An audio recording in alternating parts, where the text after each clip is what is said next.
Oi, me fala teu nome. Oi, eu sou a Luísa. Luísa, tudo bem?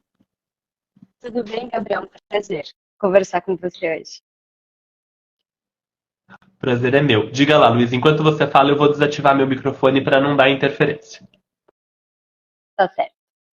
Eu tenho um filho de 4 anos e quando ele tinha 8 meses eu conheci o lar, começamos a aplicar o método, a filosofia, né, em casa e, enfim, foi maravilhoso ter conhecido o Montessori através do seu canal. Quando ele fez 3 anos e começou o momento de escolher uma escola, foi bem desafiador, assim, porque quando você começa a estudar Montessori, o método e tudo mais, é difícil você abrir mão de algumas coisas. Mas aí nós acabamos conhecendo uma escola que abriu aqui na nossa cidade, Montessori, os padrões AMI, a sala maravilhosa, assim, foi assim um sonho. Mas infelizmente não deu muito certo, enfim, por questões técnicas e pessoais, e nós acabamos tirando ele e ficando em casa, assim, pensando, e agora, né? O que nós faremos? E, e aí eu comecei a ver algumas contas, principalmente americanas, né, que faziam homeschooling com o método Montessori. E eu vi, assim, que era praticamente igual que eu via na escola, né, que o meu filho frequentava, infelizmente sem as crianças, né, sem aquela mini sociedade que a gente sabe que faz muita diferença, e enfim, mas aí eu vi que essas mães, elas acabavam é, tirando essa dificuldade do caminho, fazendo com que as crianças se socializassem fora, né, de casa, enfim, fazendo outras participações em atividades extracurriculares, né? Mas a questão, entre aspas, acadêmica, eu via que, assim, era muito, muito legal, assim, funcionava muito bem. E aí a gente começou a tentar fazer isso em casa, né? Então faz mais ou menos uns 5 meses, eu comprei alguns materiais, eu fiz o seu curso de linguagem, né? Fiz também, estou fazendo agora de matemática.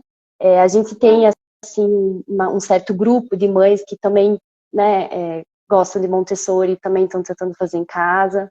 Então a gente tem, assim, se apoiado, né, até decidir o que vai fazer, né, que a pandemia também trouxe um pouco disso, né, essa flexibilidade maior para a gente fazer em casa.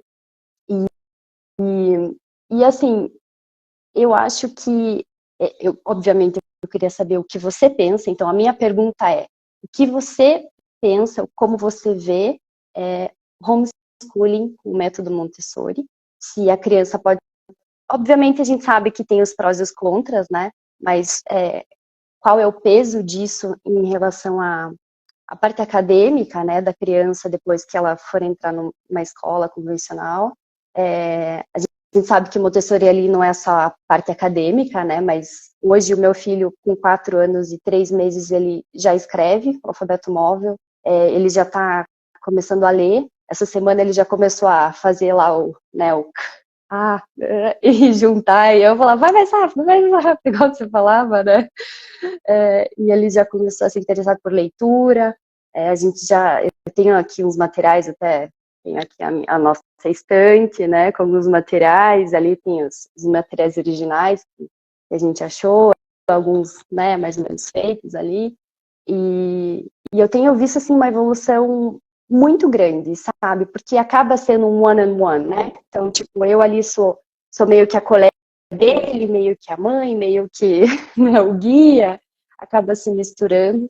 E eu vejo assim que é muito fluido, sabe? Porque a gente começa o nosso ciclo de trabalho pela manhã, então, tomando o nosso café da manhã, ele preparando ali, vida prática, né? Já começa ali preparando o café da manhã, tirando a mesa, limpando a mesa, e daí a gente vem aqui para a sala que tem mais os materiais, ele tem a livre escolha, mas a gente vê que é um pouquinho diferente, né? Que a criança ali quando só tá ela precisa de alguém ali um pouco estimulando e fazendo junto. Às vezes eu pego os materiais e começo a fazer ali no meu cantinho, ele só passa olhando e quer fazer também. E o nosso ciclo, assim, ele voa, sabe, na parte da manhã. E tem essa mescla, assim, de muitas áreas juntas. Às vezes a gente faz milhares de coisas, assim, tipo, de áreas misturadas em uma manhã, e outros dias é só uma leitura de livro e sair brincar lá fora, sabe? Então, assim, às vezes eu confesso que eu fico um pouco, estou fazendo certo ou não, né? Porque a gente sabe, né, enfim, que a criança precisa estar num lugar também com outras crianças, apesar disso ser circundado com com outras opções, né? Mas enfim, não quero me alongar muito, mas eu queria saber, com toda a sua experiência, né? E, enfim, até a sua experiência também com a Simone Davis, né? O pessoal lá de fora também, o que você vê, se é mais cultural também, né? Porque lá eles fazem muito essa parte de homeschooling, e se funcionaria aqui para nós brasileiros. Vamos lá. Aí eu vou te pedir a gentileza de desativar o seu microfone na tela, tem um microfone, você toca nele. Se você quiser perguntar qualquer coisa a qualquer momento ou fazer qualquer observação, fica à vontade. É só porque o Instagram faz umas interferências meio burras, assim. Você respira fundo e ele troca o microfone de uma pessoa para outra.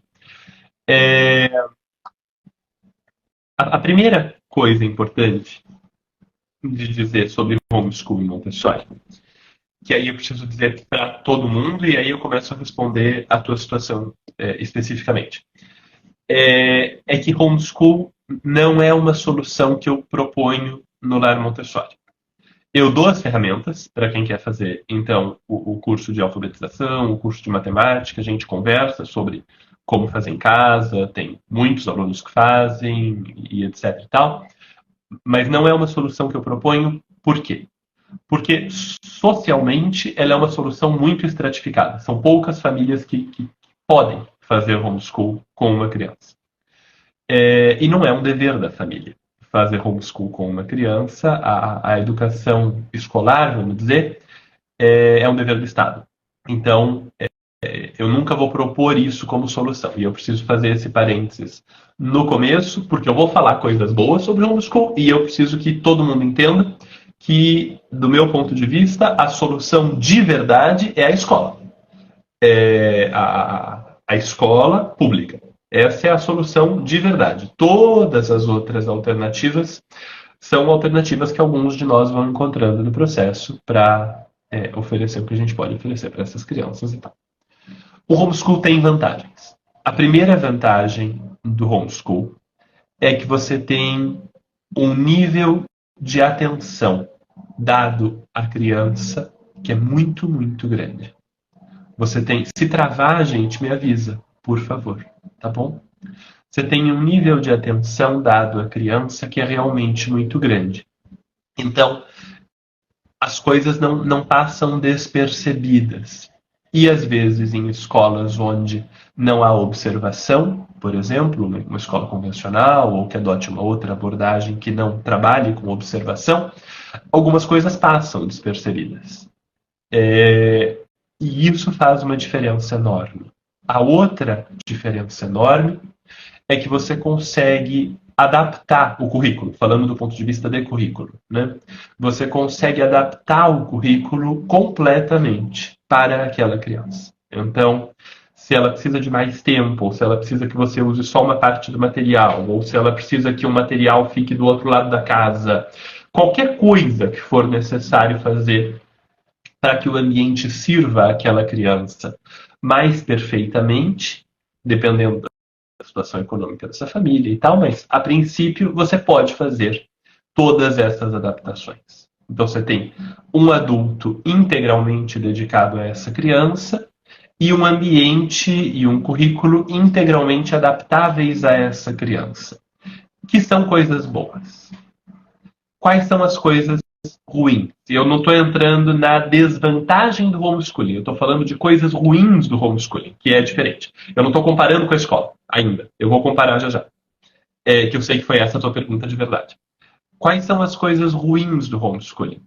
Você tem um adulto completamente dedicado a uma criança. E isso é muito para uma criança. Pode ser uma quantidade de pressão em cima dessa criança assustadora. Eu não estou dizendo que o seu caso seja. Eu não observei, eu não posso fazer acusações sem observação. Mas é muito frequente quando a gente pega essas páginas que você citou, que fazem homeschool, parará, parará. O nível de pressão sobre essas crianças para que elas tenham um bom desempenho é assustador. Então, por exemplo, eu já vi isso acontecer com esses olhos que a terra um dia há de comer. Eu já vi o adulto travou você. Eu não sei se eu travei. Não, tá tudo bem. Eu já vi uma adulta escrever uma palavra com o alfabeto móvel e dizer para a criança colocar a última letra. E quando a criança estava indo colocar a última letra, tirou a foto para ir para o Instagram. Isso é de um nível de pressão, de performance para essa criança assustador. Assim, eu não consigo dizer para você quais são os efeitos disso, não sei, mas não são bons. Com toda certeza não são bons. Então, há de se tomar muito, muito cuidado com isso. Porque a gente não tem isso naturalmente. Famílias não tinham um filho só pouco tempo atrás. A gente tinha 6, a gente tinha 8. Então, ainda que eles fossem educados em casa, você tinha uma creche, né, gente? Porque 6 crianças ali em casa é uma crechezinha pequenininha, né? Quando eu conheci uma mãe que tinha 7 filhos e ela fez homeschool com os 7. Mas você fazer homeschool com os 7 é uma escola exclusiva, não é mais homeschool, né? Então é diferente de você ter uma criança e um adulto, é o que você falou. Uma hora eu sou colega, uma hora eu sou mãe, uma hora eu sou professora, uma hora eu sou. Você precisa alterar esse papel o tempo todo. É uma tarefa complexa, destinada ao fracasso. Assim, não é humanamente possível você ser uma colega, uma mãe, uma professora e tal, mesmo que você faça o melhor do mais fundo do seu coração e tal. Então, se você tivesse uma escola Montessori legal à tua disposição, pelo que eu entendi, essa escola pareceu muito legal e não foi muito legal. Então, eu não vou entrar no detalhe. Uma pessoa perguntou a tua cidade, eu não quero que você fale a tua cidade. Se você falou, passou. E eu não quero saber o nome da escola também, não. Se você quiser me contar no inbox, depois você conta, mas a gente não vai fazer isso publicamente. Mas, pelo que eu entendi, você não tem uma escola Montessori legal à tua disposição. Se você tivesse, eu te diria, manda essa criança para a escola, é o melhor lugar para ela. Tá? Essa seria a minha posição indiscutivelmente. Eu acho que uma criança de 3 anos de idade deve ir para a escola. É melhor para ela, tem 4 agora, não é isso? E do meu ponto de vista, a partir dos 2,5, 3, a escola é melhor que a casa. E para a maior parte das famílias, a escola é melhor que a casa desde 1 ano e meio. Porque a família muitas vezes não tem nem tempo, nem espaço, nem ambiente, nem recursos para dar uma situação legal para essa criança, e a escola é mais legal. Se você tiver uma escola legal à disposição. Quando você não tem, é uma escolha realmente difícil. Até agora, tá beleza. Ele consegue lidar com o homeschool e uma socialização num parque, numa atividade recreativa ou de esportes, um grupinho de crianças que se visitem. Ele consegue lidar com todas essas coisas, isso pode ser socialização suficiente para ele. Não é a socialização ideal. A ideal seria que ele tivesse as mesmas crianças todos os dias por um período. Isso seria o melhor, tá? Então, se você tiver uma escola que não é Montessori, mas que é legal, à sua disposição, também é uma opção interessante, tá? Agora, daqui 1 ano, vai começar a dar errado. Então, pelo próximo semestre, eu não me preocuparia muito. A gente está no meio do ano, eu tocaria até o final desse ano feliz o homeschool. Está funcionando, ele está bem, claramente do ponto de vista curricular, ele está progredindo legal. Então não tem prejuízo nenhum nesse sentido. E pelo que você fala, ele tem também uma construção de independência boa. Mas quando ele tiver uns 5 anos de idade, ele vai precisar da socialização com grupos de crianças da mesma idade. Muda uma chave. Você está no Poder da Criança? Não? Tá. Quando você entra no poder da criança. Você vai ver as aulas sobre o segundo plano do desenvolvimento. E tem uma chave que vira aos 5 anos, 5 anos e meio, o plano mesmo muda aos 6, e a criança precisa de socialização com colegas, atividades em grupo e outras coisas assim. Então, se você quiser tocar mais 6 meses, mais um ano no homeschool, talvez ele toque bem. Depois disso, a escola vai ser a melhor opção para ele, porque essa socialização fica extremamente necessária. Pode falar, fica à vontade. Se eu tiver alguma coisa ainda para ajudar. Não, imagina. Muito obrigada por todos os comentários. E é mais ou menos esse o plano mesmo. Eu sei que a partir dos 5 anos e meio, o segundo plano é estampado, né? Tipo, não tem como privar mais dessa comunidade, né? Isso. Seria mais mesmo... Porque acabou, né? Que saiu da escola e aí a gente ficou, e aí, como é que faz? E até visitar outras escolas, até, né, igual você comentou ontem na live, né, o que você está disposto a abrir mão, né, o que é bom e o que você não abre mão. Então o plano mesmo é continuar esse ano e ele está indo muito bem. E a gente vê mesmo que ele ainda é mais família, ele ainda é mais avós, mais tios, mais primos. E quando ele vê outra criança, ele, ok, vamos correr junto, né? Mas não é aquela necessidade mesmo. Mas muito obrigada por todas as considerações, com certeza foram bem ricas. Obrigado a você. Muito obrigado.